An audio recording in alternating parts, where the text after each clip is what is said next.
Thank you very much for staying. Welcome back. Now, lending rates charged by commercial banks on loans are expected to decline significantly by the end of the year. This follows the decision by government to deploy electronic services at many state institutions across the country. That's according to the Vice President, Dr. Mahamudu Bawumia, speaking at the launch of the e-certificate system introduced by the Registrar General's Department. He says government is keen on modernizing many sectors of the economy to improve the ease of doing business.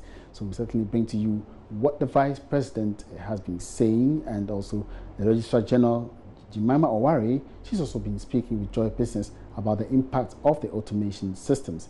Meanwhile, companies are being urged to take advantage of the online portal of the Registrar General's Department for their business registration and other related transactions.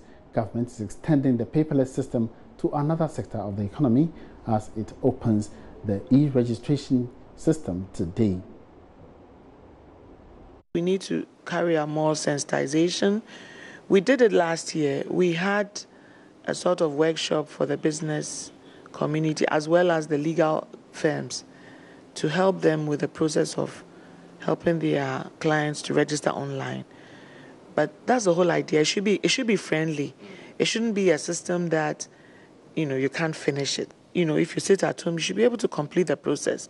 And most importantly, inform us as to how you'd want your certificate delivered to you.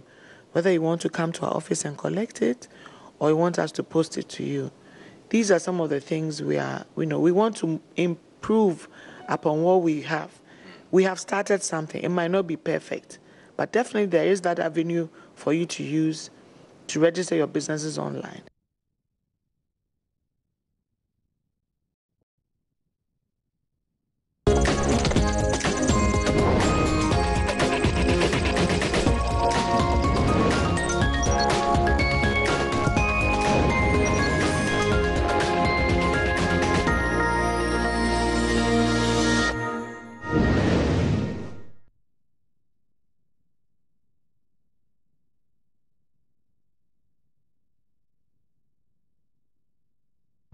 Now, Insurance Commissioner Justice Ofori is making a case for players in the industry to adopt innovative ways to deepen penetration in the insurance industry.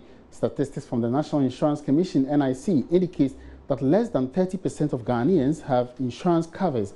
But speaking to Joy Business on the sidelines of the first National General Insurance Conference, the Insurance Commissioner said technology will now be a priority in the sector. Yeah, that could be one factor. Innovation is good.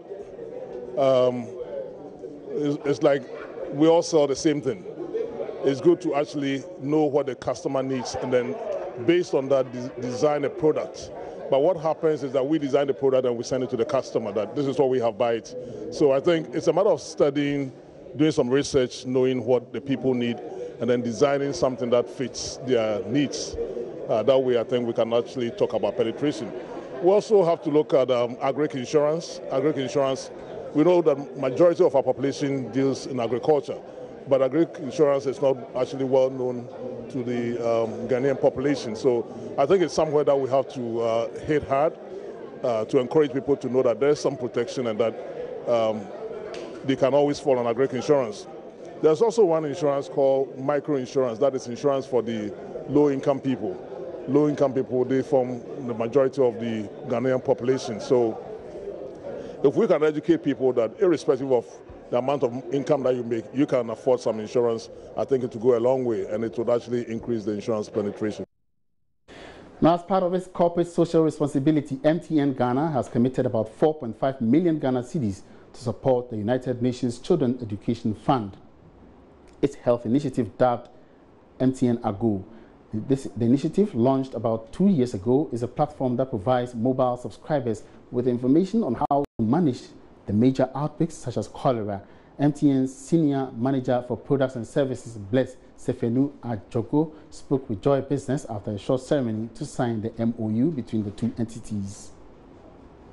The Ago service, which is free for MTN subscribers, was launched in 2015 in response to the Ebola outbreak. Subscribers were provided information on how to manage the outbreak of Ebola and cholera, which threatened West African countries. The subscriber base has now reached about 2,000 people. majority of whom fall below 20 years, making the mobile phone platform a source to access vital health information. Blaise Sepenu Agojo is Senior Manager of Product and Services at MTN Ghana. About over 130% of the population have access to mobile phone, and so it becomes more easily accessible channel for everybody in this country to be able to derive specific information that they would wish to have knowledge about. The Memorandum of Understanding is to last for another 2 years, and then as part of it, there are other health areas that has been included by UNICEF. And so for the next 2 years, MTN is going to support to run this to cover a lot more of our subscribers and also the general public than in the previous years that was done. What specific support are you giving? Money, technical, or what? Our support are in different folds. We are giving support in terms of network resources. We are giving support in terms of human resource to be able to get this out to our subscribers. And we are spending not less than 4.5 million Ghana cedis in all this. UNICEF Ghana representative Rashman Motaza explains why they chose MTN. When the Ebola struck, that's where we were reaching out to different partners, and of course MTN's brand is known to Ghana and it has the highest reach. So MTN was also interested to respond to the Ebola crisis, and UNICEF also came together with MTN to do so. And we were working very much under Ministry of Health, because UNICEF globally was given a responsibility to do the social mobilization of young people on the Ebola response. Let's go back to our earlier story, where lending rates charged by commercial banks are expected to decline significantly by the end of the year. This follows the decision by government to deploy electronic services at many state institutions across the country. That's a view of the Vice President, Dr. Mahamudu Bawumia, who was speaking at the launch of the e-certification system introduced by the Registrar General's Department.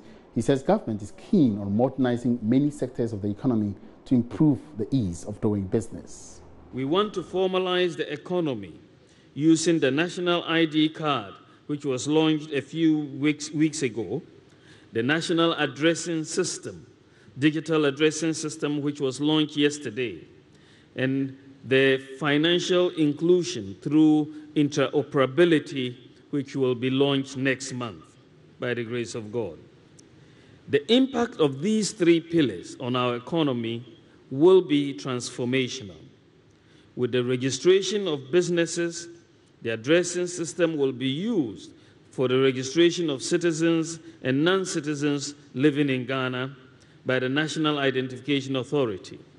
This will be for the Registrar General's Department to have ID numbers linked to traceable addresses for the ease of identifying the residential addresses of business owners and the location of their businesses. Financial inclusion with interoperability will make more unbanked Ghanaians come into the banking sector. The formalization of this economy with all of this will start to have an impact on interest rates as banks see that the risks that their customers pose will begin to reduce. His Excellency Nana Addo Dankwa Akufo-Addo's administration has embraced this digital transformation and will lend support to ensure the smooth operation of this process for improved customer satisfaction. Now, the Registrar General, Jemima Owari, has also been sharing some thoughts with Joy Business on the impact of the automation system.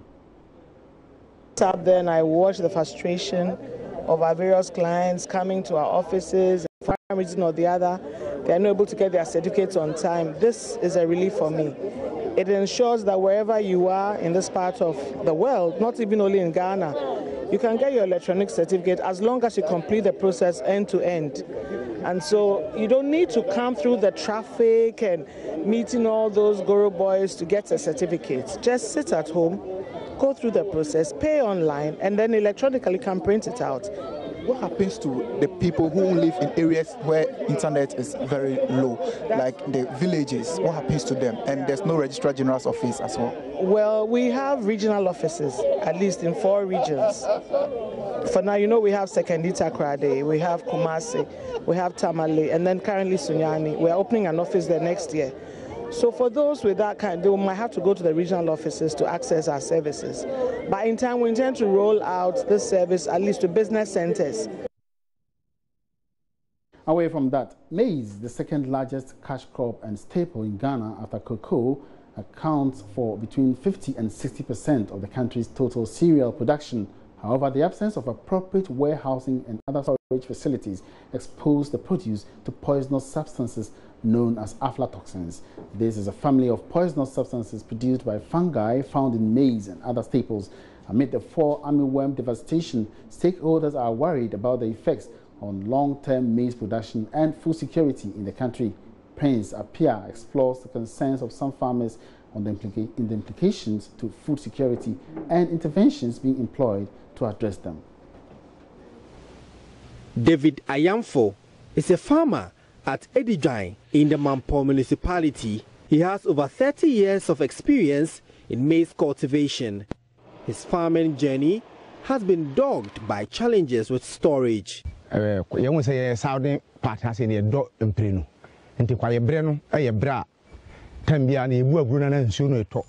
the rainy season, if you don't have anywhere to store your crops, it will spoil, he says. I cultivate 100 acres of maize. Without warehouse, it will develop molds, then aflatoxins set in.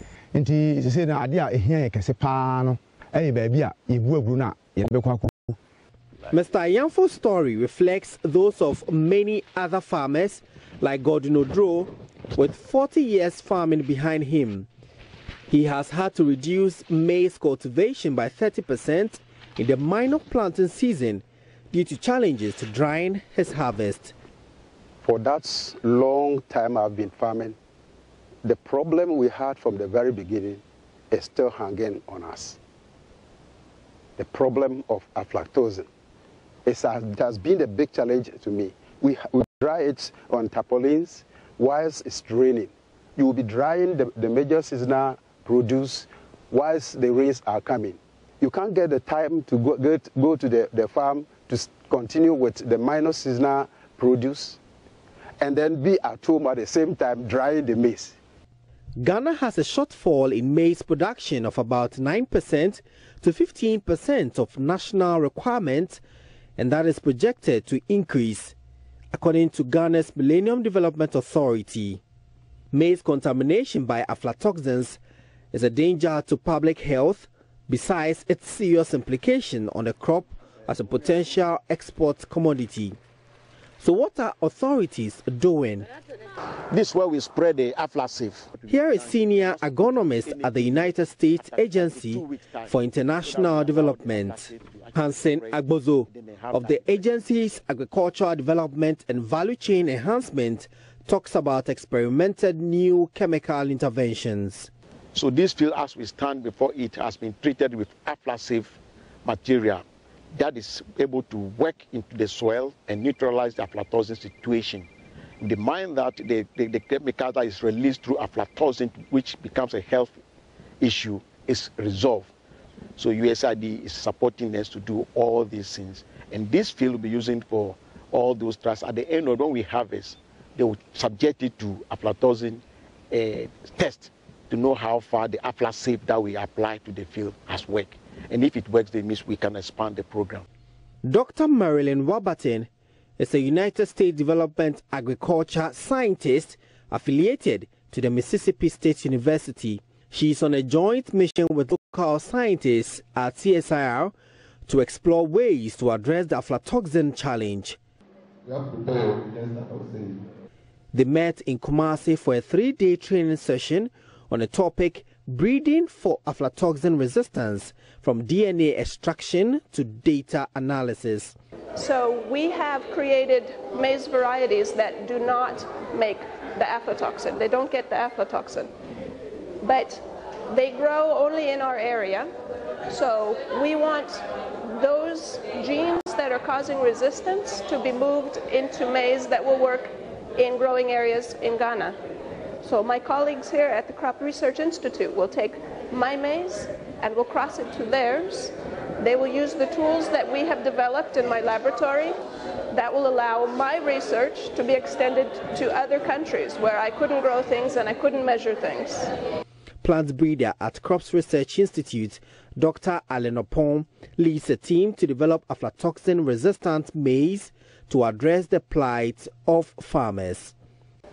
And we developed this proposal to develop maize resistant to aflatoxins, and so that it can help improve the export potential and also help increase the yield potential of maize. And since 2015, research has been going on. We've received germplasm, aflatoxin-resistant germplasm. We've been introgressing the resistant genes into our elite genotypes. And then we are also testing those embryo lines themselves and see if they are adaptable to environment. And then we do further developments and possibly release them as varieties for Ghanaian farmers. It is hoped that some of these interventions will be successful in order to address the long-standing challenge. Prince Apia reporting. Let's still stay on agric, and Ghana now spends about $500 million in importing rice as local farmers continue to struggle. As some farmers speculate some food shortages on food security next year, Upper East Regional Correspondent Albert Sorry visits rice farmers in Navrongo to find out how neglected irrigation dams is hampering their production. This is the Bonia community in Navrongo. As these farmers nurse their rice seedlings in preparation for the farming season, uncertainty lurks on their minds. Up here, the rain sometimes gets too scanty for the cultivation of crops that need lots of water, like rice. Therefore, the farmers here depend on water from the Tono Irrigation Dam, one of the largest irrigation projects in northern Ghana, which is yet to see any rehabilitation since its construction in 1979. Robert Abuka is a rice farmer here at Bonia. He has been in the business for at least a decade. We have enough water in the dam, but the problem is with the canals. As for the major canal, that one there's no problem with it, even though there are some few problems. But with the minor canal, that the small canals, it has been in the system for so many years. So the lateral gates are worn out, and then water just flow anyhow. And some places, water don't even get there at all. Ghana spends about $500 million annually importing rice into the country, while local farmers struggle for market even after persevering through the challenges. As a farmer, if you go through all this, then you bring your crop and there's no market, then it's like it were even better if you didn't even go in at all. Even as these challenges persist, these farmers keep hopes alive that the new government could meet them at the point of their need in its Planting for Food and Jobs agenda. Albert Sorry, Joy News, Bonia, in the Kasana-Nankana municipality of the Upper East region. It's all live on the marketplace. Now, if you've had an ATM fail you before, then you should appreciate how frustrating it is. That was the experience that birthed ZPay, the mobile payment app developed by entrepreneur Andrew Techiapia. The mobile financial services firm has risen to become the #1 startup in the country. The Joy Business van was at the airport residential area in Accra to hear the success story. Here's a repeat of the van. It's a busy day at the ZPay office in Accra. Staff are strategizing, brainstorming on how to expand their services and further capture the market. Okay, SOPs. Have we been able to do the SOPs? No matter how far. Okay, cool. Andrew Techiapia is the brain behind ZPay. He had had his own fair share of ATM failures when he needed the service the most. Then he thought there should be a way to make cash go around easily. He thought it through with a friend. thinkers as we are, we sat down thinking about many things.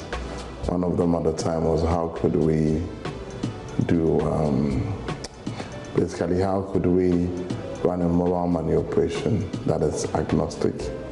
Agnostic meaning independent of banking and independent of telecoms. It almost seemed impossible at the time. Make a date again with the Joy Business Van next week, Wednesday, with a repeat on Thursday, all on the Joy News channel. My name is Emmanuel Abuaji Riafe. This is where we draw the curtains down on the marketplace. Join me again tomorrow. My name is Good afternoon.